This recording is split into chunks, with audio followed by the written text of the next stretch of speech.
దేవునికి మహిమ కలుగును గాక. హల్లెలూయా. ఎంతమంది దేవుని స్తుతిస్తారు ఇక్కడ? అర్థమైంది ఏమైనా? ఇమ్లా కుమారుని తీసుకురామని కొంతమంది మనుషులు పంపించాడు. దేవునికి స్తోత్రం కలుగును గాక. కానీ సిద్కియా అంటున్నాడు, ఖచ్చితంగా ఇనప కొమ్ములతో నువ్వు వాళ్ళని జయిస్తావు, ఇలా పొడిచి జయించి నువ్వు జయం పొందుకుంటావు, వాళ్ళు నాశనం చేసి అంటున్నాడు. దేవుని స్తోత్రం. ఈ రాజు, దేవునికి మహిమ కలుగును గాక. ఈ రాజు ఏ రాజు? అహాబు రాజు మనుషులు పంపించాడు. ఎక్కడికి? ఇమ్లా కుమారుడైన మీకా అనే దైవజనుని తీసుకురండి అని. ఈ మీకాయ రావడానికి పిలుపునిచ్చాడు ఎవరు? అహాబు రాజు. కానీ మీకాయ ప్రవక్త అహాబు రాజు దగ్గరికి, ఆ 400 మంది ప్రవక్తల దగ్గరికి రావడానికి కారకుడు యెహోషాపాతు. యెహోషాపాతు అతను రావడానికి కారకుడు మీకాయ అని. ఈ అహాబు రాజు ఇష్టపడడానికి కారణం ఏంటి తెలుసా? ఆ మీకాయ ప్రవక్త ఉన్నది ఉన్నట్టుగా బోధించేవాడు, ఉన్నది ఉన్నట్టుగా చెప్పేవాడు, రోషం కలిగి యెహోవా ఏమి చదివించాడో దాన్ని చెప్తాడు. మనుషులకి భయపడ్డు, రాజులకు భయపడ్డు, ప్రవక్తలు లెక్క చేయడు, దేవుడు మాత్రమే లెక్క చేస్తాడు. వాక్యాలు మాత్రం లెక్క చేస్తాడు అతడు. దేవునికి స్తోత్రం చెప్తారా? అతను ఒక్కడే యెహోవా పక్షంగా నిలబడ్డాడు కాలంలో. అతను ఒక్కడే వాక్య పక్షంగా నిలబడ్డాడు కాలంలో. అర్థమైతే దేవునికి స్తోత్రం చెప్పండి గట్టిగా. హల్లెలూయా. మీకాయ ప్రవక్త మరి దేవుని పక్షంగా నిలబడిన ప్రవక్త. అయితే మనుషులు వెళ్ళారు అక్కడికి. వచ్చిన 13 మీకాయాను పిలవబడిన దూత ప్రవక్తులు ఏకముగా ఎవరితో? ఏ రాజు? అహాబు రాజు. ప్రవక్తలు అందరూ ఏకముగా రాజుతో మంచి మాటలే పలుకుచున్నారు కనుక నీ మాట వారి మాటకు. చూసారా ఏమని మాట్లాడుతున్నారు వీళ్ళు ఇక్కడికి వచ్చి? హలో మీకా ప్రవక్త గారు వందనాలు గడ్డస్సు అని చెప్పి ప్రవక్తలందరూ రాజుగారి గురించి ఏకముగా ఒకే మాట ప్రవచిస్తున్నారు. ఇదిగో నువ్వు అక్కడికి వచ్చి వాళ్ళకి వ్యతిరేకంగా చెప్పొద్దు, కొంచెం గట్టి బహుమానం ఇప్పిస్తాము, మళ్ళీ నిన్ను మా మా మినిస్ట్రీలో చేర్చుకుంటాము, మా సంస్థలో నిన్ను చేర్చుకుంటాము, మా అందరికంటే నీకు మంచి పోస్ట్ ఇస్తానన్నాడు రాజు. కొంచెం బహుమానం కూడా కానుక కొంచెం గట్టిగా పెడతానంటున్నాడు. వింటున్నారా? బహుమానం ఇస్తానంటున్నాడు, వస్త్రాలు ఇస్తానంటున్నాడు, నీ పేరు పెద్దదిగా చేస్తానంటున్నాడు, మా అందరికీ నేను బోసగా చేస్తానంటున్నాడు. కానీ నువ్వు చేయవలసింది ఒక్కటే, వాళ్ళందరి మాటతో నీ మాట కూడా ఒకటి చెయ్యి. వాళ్ళు ఏం చెప్పారు వెనక నువ్వు కూడా అదే చెప్పు. యెహోషాపాతు అహాబు రాజు చేతులు యుద్ధానికి వెళ్ళిపోతారు. వింటున్నారా? మీకా ప్రవక్తని కొనాలంటే ముందు దేవుని కొనాలి. కొనగలరా? కానుకలకి, వస్త్రాలకి, పొట్టకుట్టు కోసం రాజీ పడే వరకు మీకా ప్రవక్త. జీవము కలిగిన యెహోవా పేరట నీతి కలిగి సత్యం చెప్పేవాడు యెహోవా మీకా ప్రవక్త అయి ఉన్నాడు. అది యెహోవా ప్రవక్త అయి ఉన్నాడు. ఎంతమంది దేవుని స్తుతిస్తారు? ఎంతమంది దేవుని కనబరుస్తారు? హల్లెలూయా. 100కో మాట, 1000కో మాట, 10కో మాట మాట్లాడే చిల్లర బాలుగుడు కాదు. ఎవరు? మీకాయా, యెహోవా ప్రవక్త. రోషం కలిగి ఒక్కడిగా నిలబడ్డాడు అక్కడ. ఇశ్రాయేలు కుటుంబాల కోసము, దేవుని కుటుంబాల కోసం నిలబడ్డాడు అతడు. ఎంతమంది దేవుని స్తుతిస్తారు? Praise the lord. అలాంటి ప్రవక్త అవసరమైన మనకి, అలాంటి సేవకుడు మనకి అవసరమేనా? Praise the lord. హల్లెలూయా. అయితే ఇక్కడ చెబుతుంది ఏంటంటే మిగిలిన ప్రవక్తలతో కూడా నీ మాట ఏం చేయమంటున్నాడు? అనుకూలపరచు. అనుకూలంగా చెప్పాలి, వేరే చెప్పొద్దు. నేను ఎంత కావాలి అడుగు, ఇచ్చేస్తాం. వింటున్నారా? Praise the Lord. వింటున్నారా? ఇదేమన్నా రాజకీయ పార్టీయా? రాత్రికి డబ్బిస్తే పార్టీలు మార్చేయటానికి? డబ్బిచ్చి సత్తాన్ని కొనగలవు, డబ్బిచ్చి పోలీసులు కొనగలవు,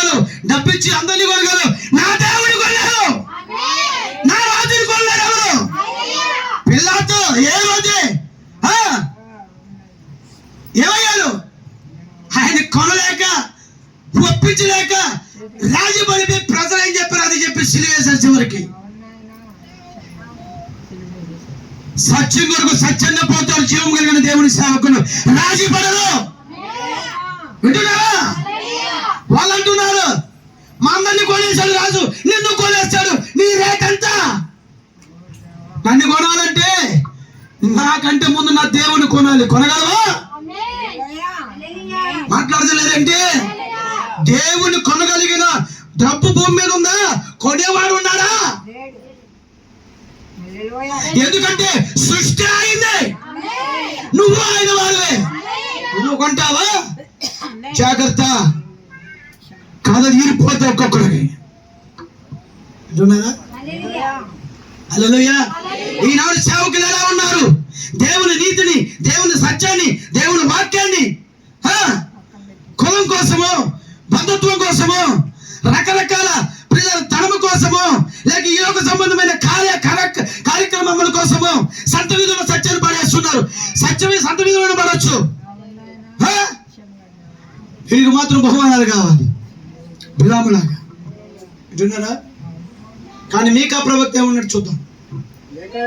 మికాయా, యెహోవా నాకు సెలవిచ్చినది ఏదో ఆయన జీవము తోడు నేను దానినే పలుకుదును. ఎంతమంది దేవుని స్తుతిస్తారు ఇక్కడ? ఎంతమంది దేవుని కనపరుస్తారు ఇక్కడ? ఏమంటున్నాడు? యెహోవా జీవము తోడు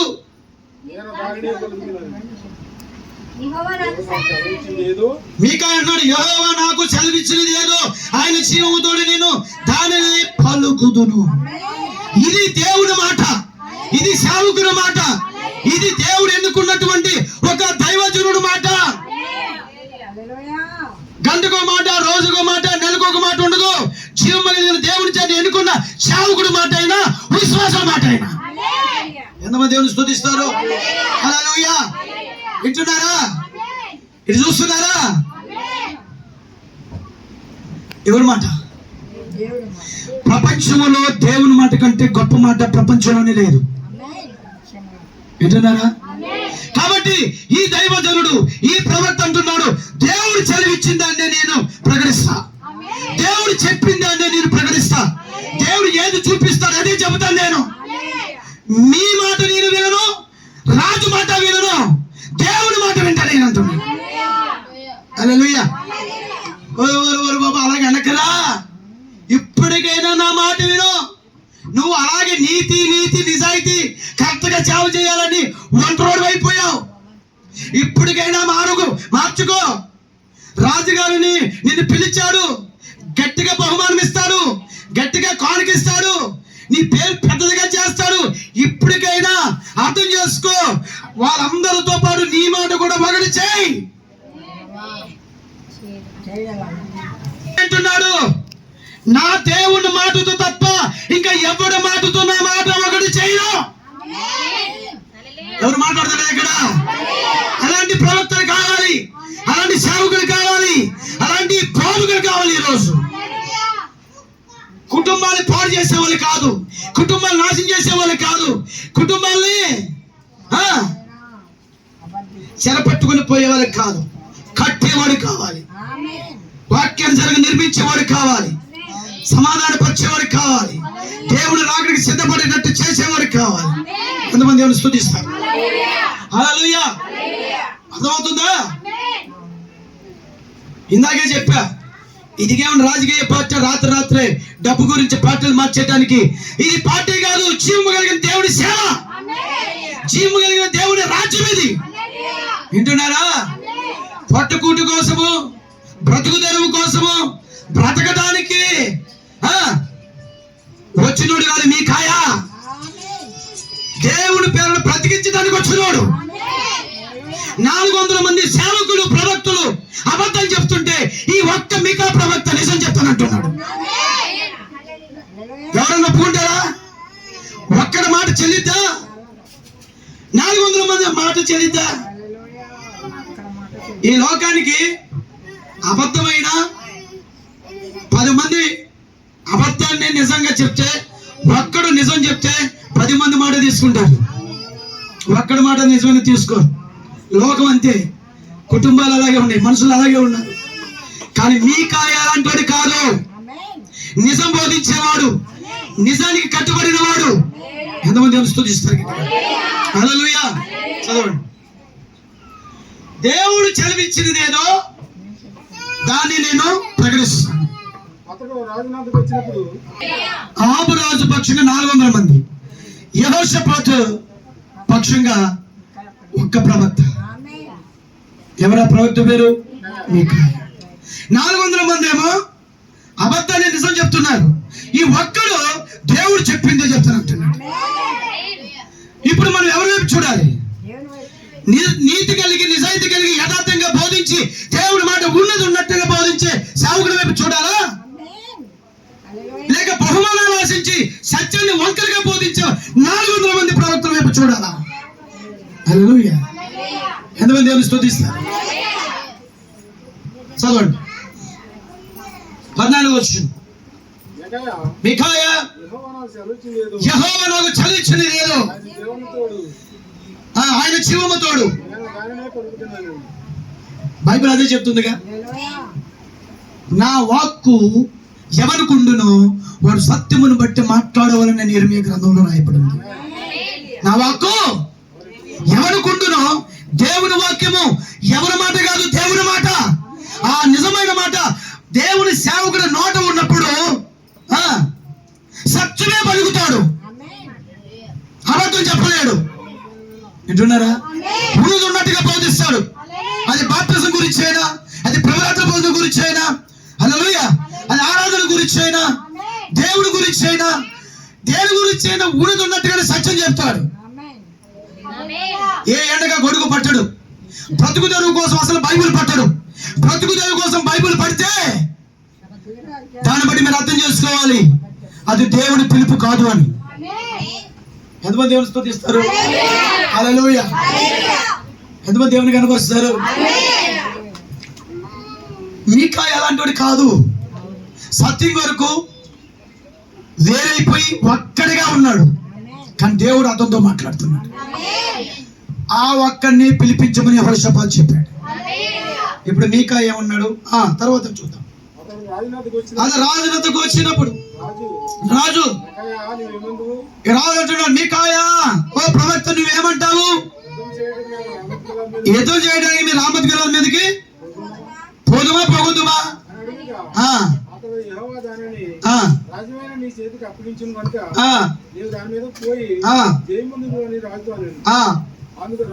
రాజు ప్రమాణం చేయించి యెహోవా నామమును బట్టి నిజమైన మాటలే నీవు నాతో పలకవలసిందని నేను ఎన్ని మార్లు నీతో చెప్పుకుని. రాజా, మీకాయా ప్రవక్త అన్నాడు, ఎన్ని మార్లు చెప్పాలి? నువ్వు నిజం చెప్పమని చెప్పాడు కదా. వాళ్ళు ఏం చెప్పారు అదే చెప్తున్నాడు. వెళ్ళి దేవుని చేతికి అప్పగిస్తాడు ఎలా అంటున్నాడు. నువ్వు ఎన్నిసార్లు చెప్పాలి? నిజం చెప్పమని, నిజం చెప్ప అన్నాడు ఈ రాజు. అబద్ధానికి అలవాటు పడిపోయి చెవులు వినడానికి, అబద్ధానికి అలవాటు పడిపోయి నోరు నిజం మాట్లాడలేదు, నిజం వినలేదు, మాట్లాడలేదు. ఇంట్లోనే ఒక కుటుంబస్తులే ఒకరి మీద ఒకరే నేరారోపణలు, సాడీలు, అబద్ధాలు, ఇంట్లోనే ఒకరొకరు అప్పగించుకోవడాలు. ఇప్పుడు ఇక్కడ జరుగుతుంది కూడా ఒకే ఫ్యామిలీ, సహోదరులు వాళ్ళు. వింటున్నారా? కానీ ఒకరు అబద్ధాన్ని నమ్మారు, ఇంకోళ్ళు నిజం నమ్ముతున్నారు. ఇక్కడ దేవునికి స్తోత్రం కలుగునుగా. తర్వాత అందరికి అర్థమవుతుందా? చదువుకుందాం అని అంటున్నాడు. అతడు ఇశ్రాయేలు అందరూ కాపరులేని గొర్రెల వలనే కొండల మీద చెదిరిపోయినట్టు నేను చూచుతుని, వారికి యజమానుడు లేడు, ఎవరి ఇంటికి వారు సమాధానంగా వెళ్ళవలసినదని యెహోవా చదివించనని చెప్పాను. అప్పుడు ఇశ్రాయేలు రాజు యెహోషాపాతును చూసి, ఇతడు నన్ను గూర్చి మేలు పలకక కీడే ప్రవచించునని నేను మీతో చెప్పలేదా అనగా, మీకాయా ఇట్లనెను, యెహోవా చదివించిన మాట ఆలకించము. యెహోవా సింహాసనాసీనుడై ఉండగా పరలోక సైన్యమంతయు ఆయన కుడి పార్శ్వమున. దేవునికి మహిమ. మీకాయా యొక్క దర్శనం చెప్తున్నాడు ఇక్కడ. దేవుని సైన్యం అంతా, పరలోక సైన్యం అంతా ఎక్కడ ఉందంట? దేవుని కుడి భాగమున ఎడవ భాగమున నిలిచి ఉండడని చూస్తూ ఉన్నా. దాని ముందు ఏం చెప్పాడు? ఇజ్రాయేల్ కాపర్లని గొర్రెల వలె ఆ కొండల మీద తిరుగుతూ నిజం చెప్పాడు ఆయన. నిజం చెప్తే చాలా మందికి నచ్చదు, ఉన్నదన్నట్టుగా చెప్తే చాలా మందికి ఎక్కదు. కొన్ని కల్పితాలు చెప్పాలి, కొన్ని జోకులు వేయాలి, నవ్వించాలి. అక్కడ ఎలా జరిగినాను ఈ ప్రపంచం అంతా అలాగే తగలబడిపోయింది. క్రైస్తవ్యం అంతా అలవాటైపోయింది దానికి. నిజానికి చెవినివ్వలేకపోతున్నారు, నిజంగా హృదయాన్ని మార్చుకోలేకపోతున్నారు. దేవుని వాక్యము అగ్ని అయి ఉన్నది, అగ్నితో చెలకాటం ఆడొద్దు. అవునంటే అవును, కాదంటే కాదులాగా ఉండాలి. దేవునికి స్తోత్రం కలుగును గాక. అర్థమవుతుందా? కాబట్టి ఇక్కడ మీకాయా సత్యమే పలుకుతున్నాడు. ఇజ్రాయేల్కి కాపురం లేని గొర్రెలాగా ఉన్నారని చెప్పి మాట్లాడుతున్నాడు. అంటే ఓ రాజా, నువ్వు వెళ్తావు కానీ తిరిగి రావు. నేను ఒక దర్శనం చూసా. ఆ దర్శనంలో ఎడవ భాగం కుడి భాగం సైన్యం నిలబడి ఉన్నది. అప్పుడు చూడండి, మీకాయా ఇట్లను యెహోవా సెలవిచ్చిన మాట ఆలకించుము. యెహోవా సింహాసనాసీనుడు ఉండగా పరలోక సైన్యమంతయు ఆయన కుడి పార్శ్వమున ఎడమ పార్శ్వమున నిలిచి ఉండుట నేను చూచుతుని. అహాబు రామోత్ గిలాదు మీదకి పోయి అక్కడ ఓడిపోవునట్లుగా ఎవడు అతను ప్రేరేపించినగా యెహోవా సెలవిగా ఒకడు ఈ విధముగాను మరి ఒకడు ఆ విధముగాను యోచన చెప్పుచుండరి. అంతలో ఒక ఆత్మ ఎదుటికి వచ్చి యెహోవా సన్నిధిని నిలవబడి నేను అతనిని ప్రేరేపించదనగా యెహోవా ఏ ప్రకారముగా నువ్వు అతని ప్రేరేపించదు అని అతను అడిగాను. అందుకు అతడు నేను బయలుదేరి అతని ప్రవర్తన నోట అబద్ధమాడు ఆత్మగా ఉందని చెప్పగా ఆయన నీవు అతని ప్రేరేపించి జయము నొందుదువు పోయి ఆ ప్రకారం చేయమని అతనికి సెలవిచ్చును. వింటున్నారా? దేవుని దగ్గర నుంచి ఒక ఆత్మ వచ్చి అబద్ధం ఆడించే ఆత్మగా ఆ 400 మందిలో ఉన్నదట. ప్రవక్తకి దేవుని దర్శనం వచ్చి చెప్తున్నాడు. దర్శనం వచ్చింది ఆయనకి. 400 మీద ఏ ఆత్మ ఉందంటే దురాత్మ ఉంది. దురాత్మ ఉన్న కూడా ప్రవచిస్తారు, కానీ అబద్ధములవి. పరిశుద్ధాత్మనుడు మీకాయా ఒక్కడే. వింటున్నారా? ఏది నిజమో ఏది అబద్ధమో తేల్చి చెప్పేశాడు ఇక్కడ. ఎవరు? మీకాయా ప్రవక్త. దేవుని యొద్ద నుండి దేవుడు పంపించాడు 400 మంది మీదకి. ఏ ఆత్మ? అబద్ధమాడే ఆత్మ. ఈ అబద్ధమాడే ఆత్మ 400 నోటలు ఉన్నది. ఆ అబద్ధాన్ని ఇశ్రాయేలు రాజు నమ్మాడు, ఇశ్రాయేలు రాజ్యం నమ్మింది. ఆ రాజ్యం నమ్మింది, యెహోషాపాతు నమ్మలేదు. దేవునికి మహిమ కలుగును గాక. ఏ రాజు? యెహోషాపాతు నమ్మలేదు. లేదు, ఇక్కడ ఏదో తేడా జరుగుతుంది. యెహోవా దగ్గర నిజముగా పలికే ప్రవక్త కావాలని కూర్చున్నాడు. ఆ ప్రవక్తే మీకాయా. అబద్ధం ఆడే ఆత్మ కూడా దేవుని ఎదురు వచ్చిందా? ఎస్. నువ్వు అబద్ధాన్ని నమ్మాలన్నా నిజాన్ని నమ్మాలన్నా అంటే నేనేం చెప్తున్నానంటే అబద్ధాన్ని నమ్మడానికి జనులు ఉన్నారు, నిజాన్ని నమ్మడానికి జనులు ఉన్నారు, అంటే మనుషులు ఉన్నారు. అబద్ధాన్ని నమ్మడానికి నిజాన్ని నమ్మడానికి 2 రకాల వారు ఉన్నారు భూమి మీద. అబద్ధం కావాల్సిన అబద్ధాన్ని ఇస్తాడు, నిజం కావాల్సిన నిజాన్ని ఇస్తాడు ఆయన. నువ్వు ఏ పక్షంగా నిలబడితే అదే దేవుడు ఇస్తాడు నీకు. వింటున్నారా? నువ్వేమై ఉన్నావో దానినే పొందుకుంటావు. నీ స్వభావం ఏదై ఉన్నదో అదే పొందుకుంటుంది. నువ్వు అబద్ధము నమ్మే ఆత్మ నీలో ఉందని అబద్ధాన్ని నువ్వు నమ్ముతావు, అబద్ధాన్ని మాట్లాడతావు. అర్థమైందా?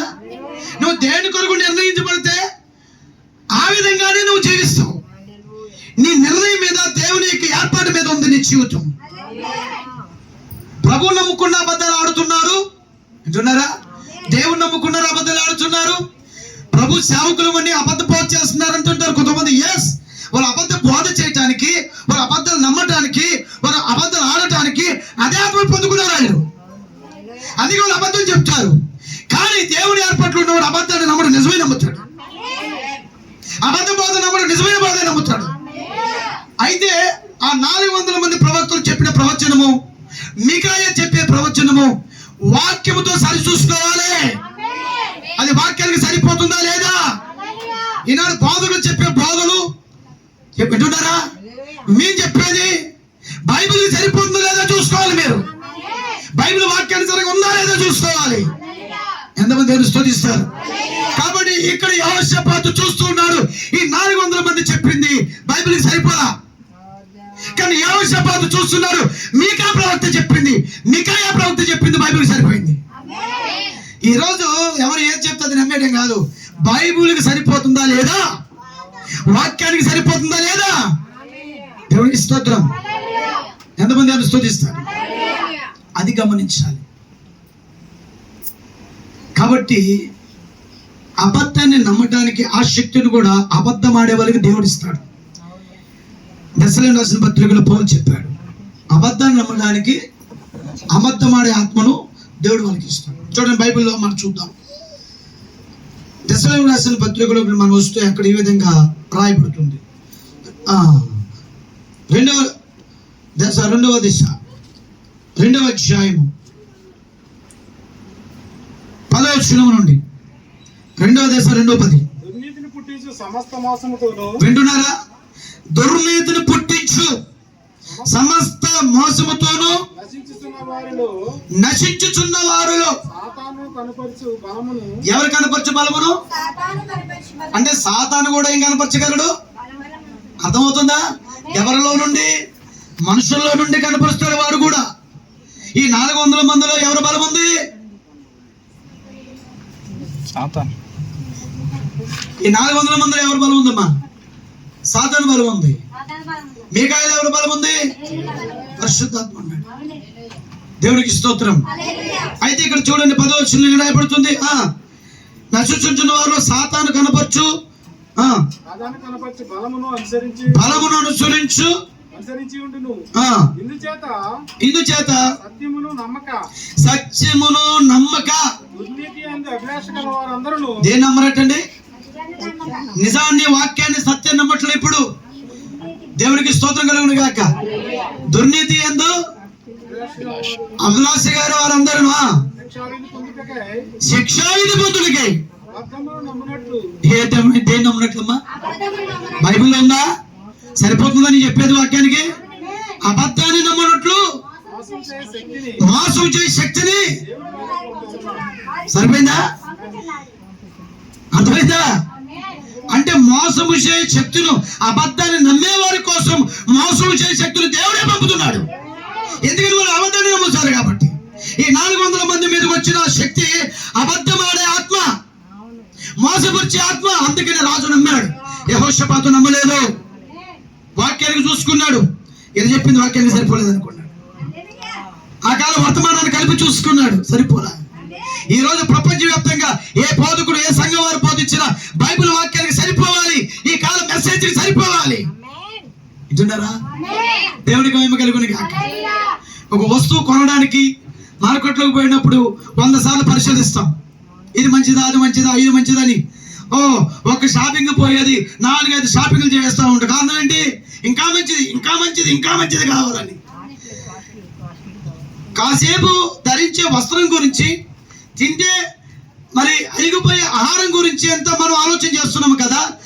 విలువైన నీ ఆత్మ గురించి ఆలోచించవా? దేవుడు నీకు ఇచ్చిన ఆత్మ గురించి ఆలోచించరా? ఆ ఆత్మ దేవుడిదని తెలుసా మీకు? మరి ఆత్మ పవిత్రమైన ఆత్మగా ఉండాలంటే ఇంకెంతగా మిమ్మల్ని మీరు వాక్యంలో పరీక్షించుకోవాలి. నశించిపోయే వాటి కోసం, గతించిపోయే వాటి కోసం సమయాన్ని ఇచ్చిస్తున్నారు. నీ ఆత్మ గురించి నువ్వు ఆలోచించవా? నీ ఆత్మ రక్షణ కోసం ఆలోచించవా? ఇది దేవుడు అడుగుతున్నాడు. దేవునికి స్తోత్రం. ఇప్పుడు నేను 4 మాటలు మాట్లాడి 4 ఆశీర్వాదాలు ఇచ్చేసి ఈ కూటం పెట్టించుకున్న 4 పొగడుతులు పొగిడిస్తే మన జోలు పొంగిపోవచ్చు, వాళ్ళ నాన్నగారు వాళ్ళ అమ్మ పొంగిపోవచ్చు. ఇలాగా అయ్యగారు బాగా పొగిడాడు మమ్మల్ని. మీరు బయటకు పోయి వాళ్ళు జగబొగుడేశాడు అయ్యగారు. ఇది పొగుడుకునే కూటలు కాదు, ఆ కాలం అయిపోయింది. ఇందాకే చెప్పే బతుకుదేరు కూటలు కాదు. మిమ్మల్ని, మీలో ఉన్న ఆత్మని వాక్యానుసారంగా ఉండేదానికి మిమ్మల్ని సిద్ధపరిచే కూటాలు ఇవన్నీ కూడా. ఎంతమంది దేవుని స్తుతిస్తారు? హల్లెలూయా. అది ఇక్కడ వాక్యం రాయబడుతుంది. అబద్ధాన్ని నమ్మడానికి దేవుడు ఆ శక్తిని వారికి పంపుతున్నాడు. అందుకే ఆ 400 మంది మీద కూడా అబద్ధము చేసే శక్తిని దేవుడు.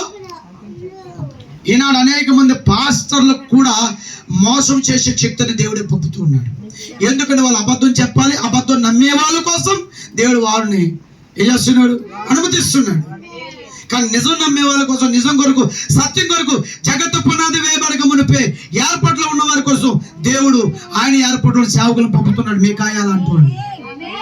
ఆమె చెప్తారే గడిగా ఈ కాలంలో దేవుడు కూడా ఒక దేవజనం మనకి ఇచ్చాడు. ఎంతమంది దేవుడు స్తుతిస్తారు? Glory to lord.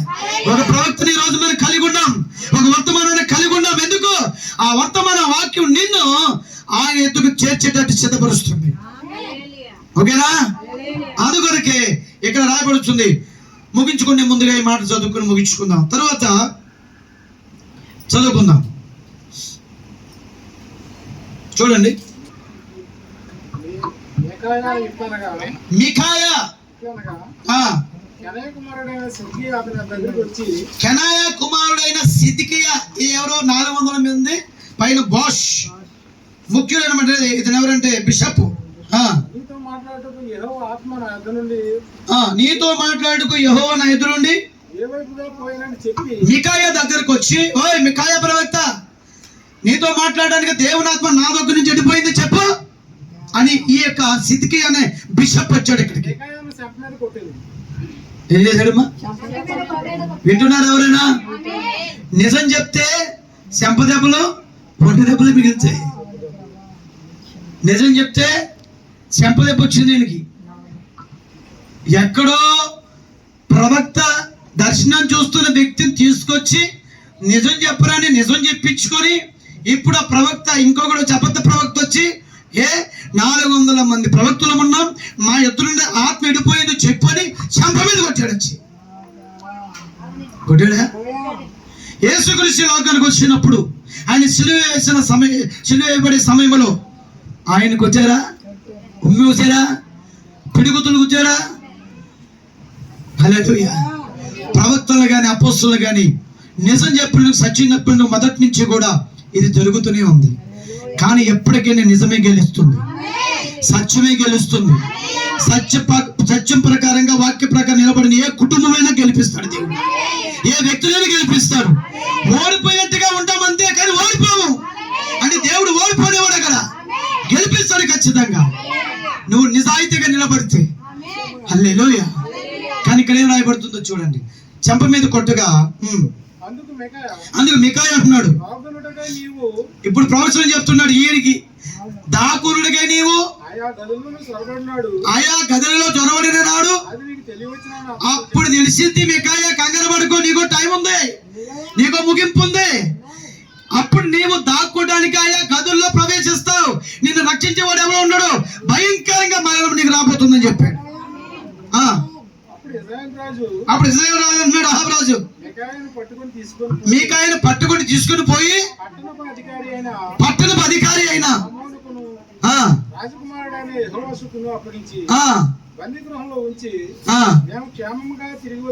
A గృహంలోమ్మా? Micaiah ప్రవక్తని పట్టుకొని బందీ గృహంలో వేసేశారు, శర్షాల్లో అవి వేసేసి. ఇప్పుడు రాజు అన్నాడు, మేము యుద్ధానికి వెళ్తున్నాము, మేము క్షేమంగా తిరిగి వచ్చే వరకు అతనికి ఇష్టమైన అన్నం పెట్టకండి, కష్టమైన అన్నం పెట్టండి, కష్టమైన నీళ్ళు ఇవ్వండి. ఏది? నిజం చెప్పినందుకు, సత్యం చెప్పినందుకు. వింటున్నారా? మీరు నిజాయితీగా నిజం లోకంలోకి వెళ్ళి మీరు నిజం చెప్పండి, ఊరంతా మిమ్మల్ని ఉమ్మేస్తుంది. కానీ నిన్ను ప్రేమించేవాడు పరలోకంలో కూడా ఉన్నాడు, నిన్ను పైకెత్తేవాడు దేవుడే. ఏ నోటుతో ఉమ్మేశారు, ఏ నోటుతో చెడ్డగా మాట్లాడారు, అదే నోరు నీవు కలిగినదే నిజమైనది ఒప్పుకునేటాడు దేవుడు చేస్తాడు రోజు. కానీ అప్పుడు దాకా నిలబడాలిగా, ఉండాలి కదా. నిజం చెప్పినందుకు, సత్యం చెప్పినందుకు చెంప దెబ్బ, జైలు దెబ్బ అనుకుంటే ముగింపేంటో తెలీదు. అయినా నిలబడ్డాడు మికాయా. మీరు నన్ను ఎక్కడ వేసినా నేను యెహోవా సెలవిచ్చిందే చెబుతా, రాజీ పన్ను. ఎటున్నారా? దేవుని స్తోత్రం చెప్పండి గట్టిగా. అయితే బందీ గృహంలో వేసారా? అప్పుడు మికాయా అంటున్నాడు, సకల జనులారా నా మాట ఆలకించమని చెప్పాడు. ఈ రాజుతో చెప్తున్నాడు, రాజువైన నీవు తిరిగి వచ్చిన యెహోవా నా చేత పలకలేదు, ఇశ్రాయేల్ రాజు ఆ, రాజును యోధారాజును ఆ. యెహోషాపాతును ఆ, రామోత్ గిలాదు మీదికి పోచుండగా ఆ, ఇశ్రాయేల్ రాజు ఆ, నేను మారువేషం వేసుకుని యుద్ధంలో ప్రవేశించదును ఆ, నీవైతే వస్త్రములు ధరించుకుని ప్రవేశించమని ఆ. యెహోషాపాతుతో చెప్పి ఆ. మారువేషం వేసుకుని యుద్ధమందు ప్రవేశించాడు. ఇప్పుడు జాగ్రత్తగా ఏంటంటే ముగించే ముందు ఈ మాటలు ఎంతమంది దేవుడు స్తుతిస్తారు ఇక్కడ? అందరు ఇక్కడే ఉన్నారా? హల్లెలూయా. ఇప్పుడు జాగ్రత్తగా వినండి.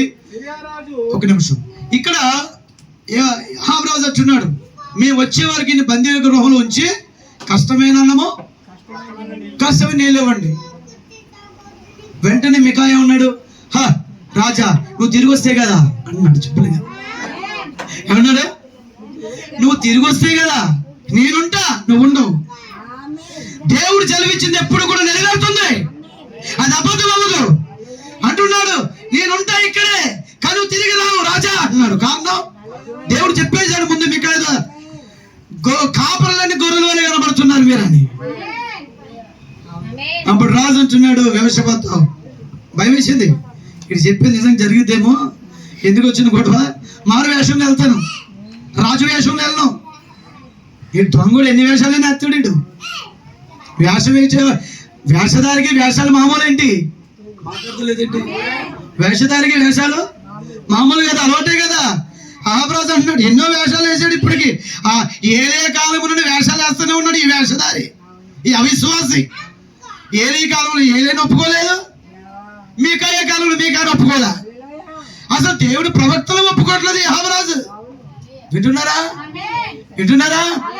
వేషధారణ అలవాటు అయిపోయింది, వేషాలు మార్చడం అర్థం అలవాటు అయిపోయింది, వస్త్రం మార్చినట్లుగా. అందుకనే మారు వేషంలో వస్తాను, యెహోషాపాతా నువ్వు ఉన్న వేషంలోనే వెళ్ళు. యెహోషాపాతుకి అలవాటు లేదు రాజు వేషం తీసేయటానికి, సస్తే రాజుగానే సవాలా, మారు వేషంలో చావడం ఏంటి? ఇది యెహోషాపాతులో ఉన్న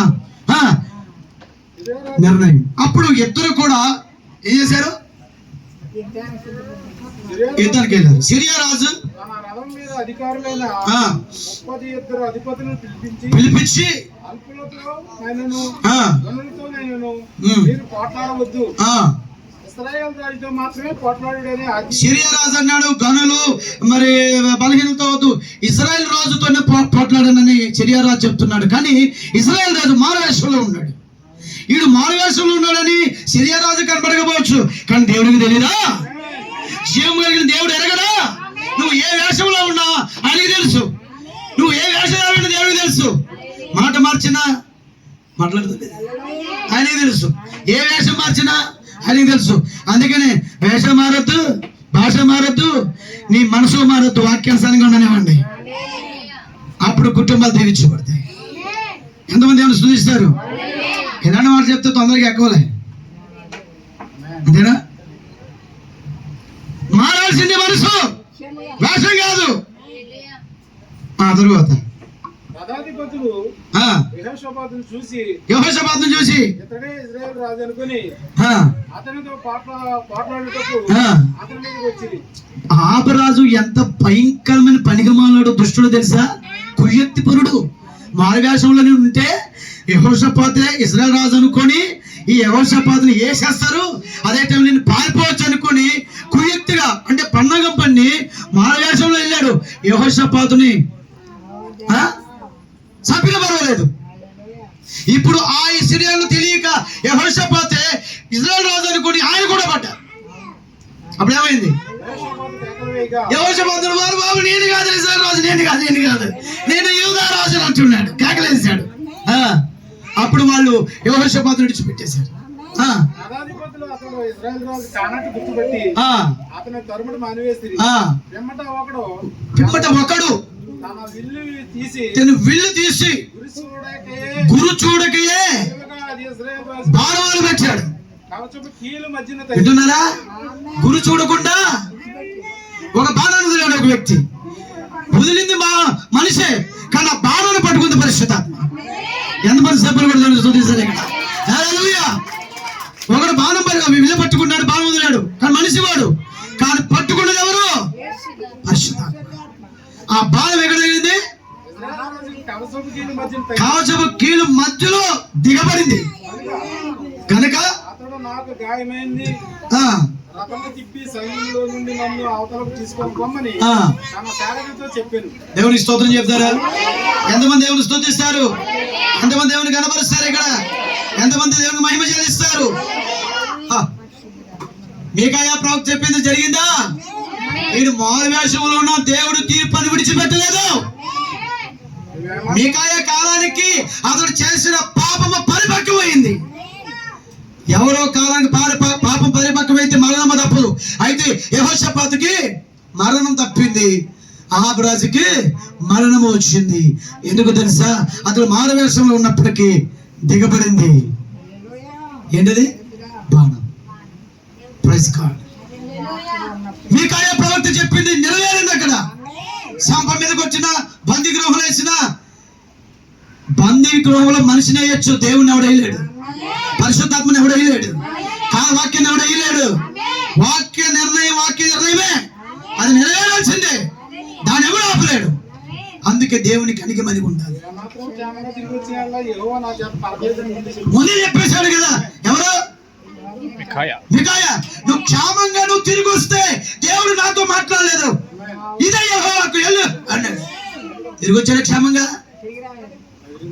అర్థం కాలేదు. తిరిగి రాలేదు. ఎందుకంటే బాణం దిగబడిపోయింది, వచ్చుకుంది బాణం. దేవుడితో జాగ్రత్తగా ఉండాలి.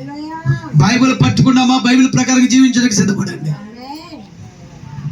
దేవునికి స్తోత్రం. కాబట్టి ఎవరు నిజమైన ప్రవక్తలు, ఎవరు అబద్ధమైన ప్రవక్తలు, ఇక్కడ తేడతెల్లంగా దేవుడు బయలుపరిచాడు. ఈ చివరి కాలంలో కూడా అదే జరుగుతుంది.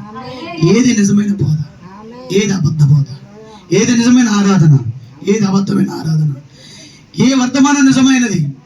దేవునికి స్తోత్రం. వందల మందలుగా ఉంటే సరిపోదు. ఇక్కడ మికాయా లాంటి సేవకులను దేవుడు కలిగి ఉన్నాడు ఈ లోకంలో. వారి వైపు మీరు చూడాలి. దేవునికి మహిమ కలుగును గాక. అలాంటి మీకాయా ప్రవక్తలు ప్రతి కాలంలో దేవుడు ఎన్నుకొని ఉన్నాడు. ఈ కాలంలో ఒక ప్రవక్త కలిగి ఉన్నాడు దేవుడు.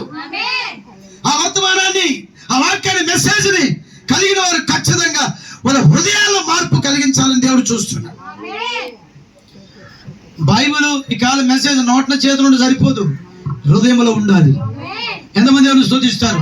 హల్లెలూయా. అయిపోయిందా? యెహోషాపాతు క్షేమంగా వచ్చాడా? ఎందుకంటే అతడు నీతిమంతుడండి, సత్యమంతుడు. అతడు మీకాయా ప్రవక్త చెప్పిన సత్యాన్ని నమ్మాడు. అతడు జనం నీ జనమే, గుర్రాలు నీ గుర్రాలే, బలగం నా బలగంతో నీదా అన్నాడు. కానీ ఇక్కడ దేవుడి విషయానికి వచ్చేసరికి, వాక్య విషయం వచ్చేసరికి అన్నాడు, ఈ ప్రవక్తలు కాదు, యెహోవా పేరట నిజం పలికే ప్రవక్త ఉన్నాడా? ఆ ఒక్కనే కలిగి ఉన్నాడు యెహోషాపాతు. ఈ కాలంలో కూడా వధువాదిని కలిగి ఉండాలి. ప్రతి కుటుంబం అలాంటి ప్రవక్తలు, అలాంటి సేవకుని కలిగి ఉండాలి, అలాంటి వాక్యాన్ని కలిగి ఉండాలి. దేవుడు కృప మీకు ఇచ్చాడు. యెహోషాపాతు లాంటి ఆ గొప్ప సమర్పణ, ఆ బయలుపాటు, ప్రత్యక్షత కాలంలో మీకును రావాలి. హల్లెలూయా. అందుకని శివర సంఘ కాలానికి దేవుడు చెప్పి ఉన్నాడు, ఈ లౌకిక సంఘాలను గుడ్డుది, పనికిమాలింది, వస్త్రము లేదని బైబిల్లో రాయబడినది. ప్రకటన గ్రంథంలో దిగంబరం అని ఇచ్చాడు. కానీ ఆయన పిల్లలు వస్త్రాలు కలిగిన వాళ్ళు, ఆయన వధువు వస్త్రాలు కలిగినది, సన్నపనార వస్త్రాలు కలిగినది. ఆ కంటికి పెట్టుకున్న కాటికే వాక్య ప్రత్యక్షత అయి ఉన్నది. ఎంతమంది దేవుని స్తుతిస్తారు ఇక్కడ? అలాగే ఆమె గుడ్డుది కాదు అంటే మన గుడ్డోళం కాదు ఇప్పుడు. ఎందుకంటే మన రెండు నేత్రాలు తెరిచి ఉన్నాడు ఆయన. మన అంధత్వం పోయింది ఈ కాల ప్రభుత్వ వర్తమానం ద్వారా. అలాంటి కృప దేవుడు మీకు అందరికి ఇచ్చును గాక. God bless you.